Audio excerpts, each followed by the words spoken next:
Complément sur la dévotion aux âmes du purgatoire.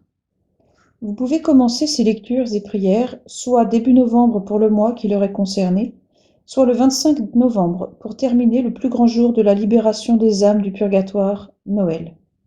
Soit à partir du moment où vous recevrez ce livre, soit au décès d'une personne aimée, soit lorsque vous vous y sentirez appelé. Pourquoi ce livret sur les âmes du purgatoire ? Tout a commencé par une mort tragique. Une jeune maman, mère de 4 enfants, décède dans un accident de voiture. Sa sœur pleurait sa disparition.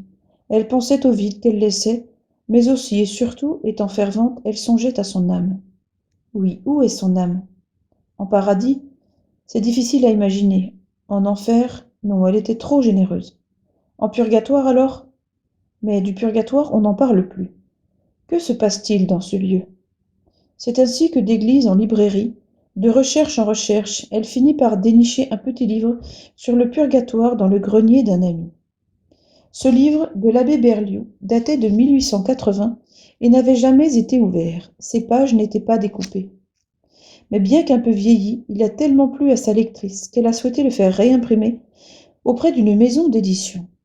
Impossible, le purgatoire, ça ne se vend plus actuellement, lui a-t-on répondu avec un petit sourire.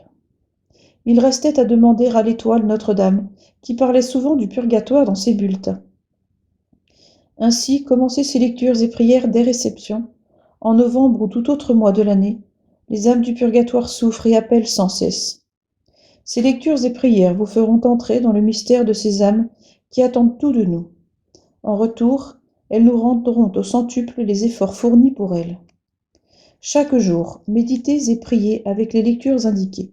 Vous pourrez ajouter quelques prières utiles pour les défunts. Goûtez et voyez comme est bon le Seigneur. Et pensez à proposer ce livret à ceux qui ont tant besoin de prier pour leurs défunts autour de vous. Les âmes du purgatoire vous remercieront. Extrait de la présentation du mois des âmes du purgatoire dans une publication récente. Le purgatoire. Les âmes du purgatoire, auxquelles un grand nombre de nos contemporains ne pensent pas souvent, et quelquefois jamais, endurent, il faut le dire et le rappeler, de grandes, voire de très grandes souffrances avant d'être admises à la vision béatifique.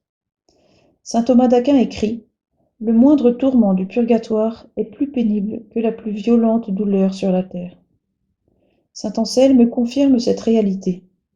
Après la mort, la moindre peine qui nous attend au purgatoire est beaucoup plus grande que tout ce qu'on peut concevoir ici-bas. Les peines du purgatoire sont variables en intensité et en durée, selon la gravité des fautes à expier.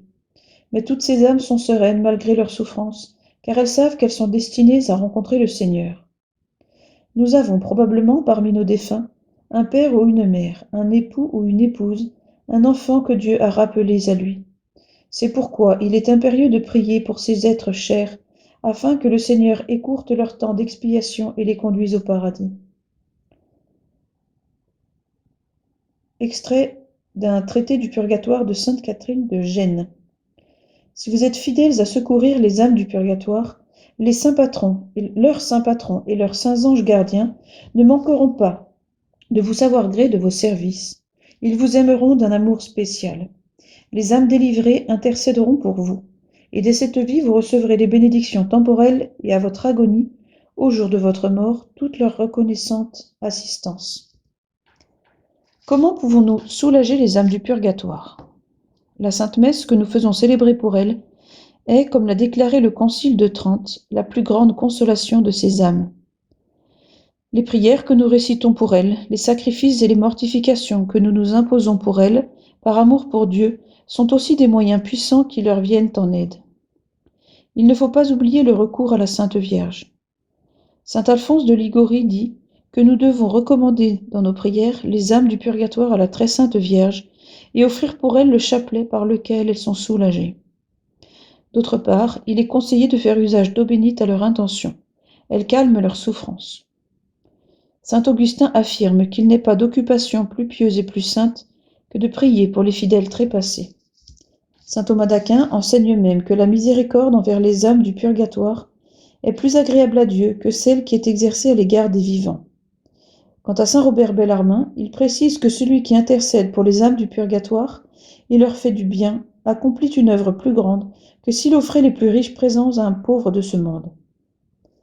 Les âmes du purgatoire ne peuvent plus rien pour elles-mêmes, mais elles peuvent beaucoup pour vous dans la mesure où nous recourons à elles pour obtenir des grâces. Le saint curé d'Ars en donne l'assurance. Si l'on savait combien grande est la puissance des saintes âmes du purgatoire, et combien de grâces nous pouvons obtenir de Dieu par leur entremise, elles ne seraient pas tant oubliées. Prions bien pour elles, afin qu'elles prient beaucoup pour nous.